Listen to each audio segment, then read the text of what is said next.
ভাইয়ের হাতে আমি গাড়ির চাবি উঠিয়ে দিচ্ছি। ইয়াসিন ভাই বেলিয়াপা আসছে আমাদের গাড়ি নিতে। আজকে তাদের গাড়ির ডেলিভারি।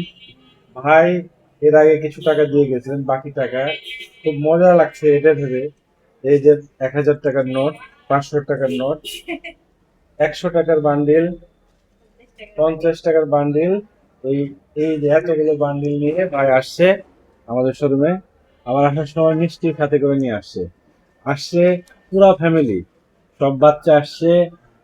এবং বেলিয়াপার আহ, আহ, মা এবং ইয়াসিন ভাইয়ের শাশুড়ি পর্যন্ত এখানে উপস্থিত। আসলে একটা গাড়ি একটা পরিবারের জন্য একটা স্বপ্নের, এবং এটা রুটি রোজগারের ব্যবস্থা হয়, যার কারণে একটা পুরা ফ্যামিলি এটার মধ্যে স্বপ্ন দেখে। এবং এই পুরো ফ্যামিলি সহ বেশ কয়েকবার আমার শোরুমে আসছে।